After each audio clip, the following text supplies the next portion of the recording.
Assalamualaikum warahmatullahi wabarakatuh. Sebelumnya izin memperkenalkan diri, nama Ramaditya dan rekan saya. Izin memperkenalkan diri, nama saya Muhammad Jaran Garismendi.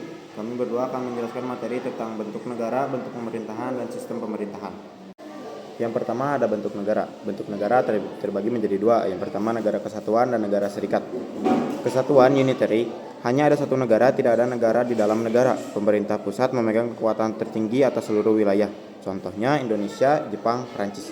Yang kedua ada serikat atau federal.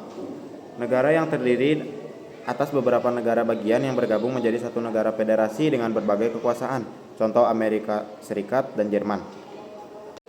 Lalu ada 3 macam bentuk monarki. Yang pertama ada absolut, kekuatan raja tidak terbatas, raja memegang kendali eksekutif, legislatif, dan yudikatif.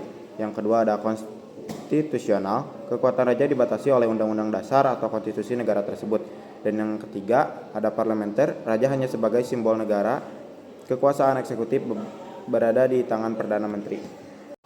Lalu ada monarki di era modern. Swedia, monarki parlementer. Dalam monarki parlementer modern, raja tidak memiliki kekuasaan eksekutif yang sebenarnya. Beliau bertindak sebagai pemersatu dan simbol tradisi.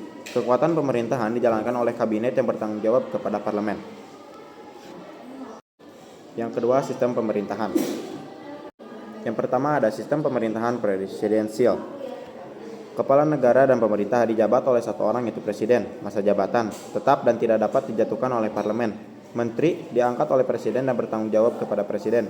Yang terakhir ada pemisahan kekuasaan antara eksekutif dan legislatif sangat jelas. Lalu ada sistem parlementer. Karakteristik utama, sistem di mana parlemen memiliki peranan penting dalam pemerintah. Eksekutif, kabinet dipilih dari dan bertanggung jawab kepada parlemen. Terdapat pemisahan antara kepala negara, raja atau presiden, dan kepala pemerintah, perdana menteri.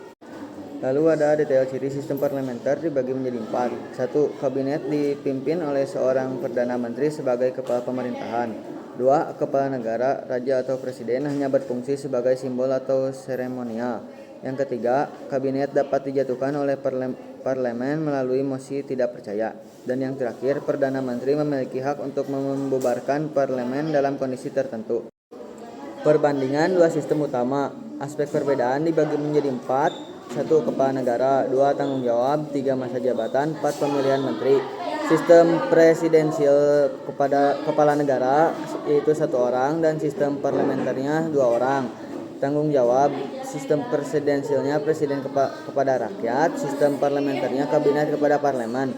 Lalu masa jabatan, sistem presidensialnya tetap, sistem parlementernya bisa berubah. Keempat, pemilihan menteri, sistem presidensialnya hak prerogatif presiden dan sistem parlementernya ditunjuk dari anggota parlemen. Implementasi di Indonesia. 1. Bentuk negara kesatuan. 2. Bentuk pemerintahan republik. 3. Sistem presidensial.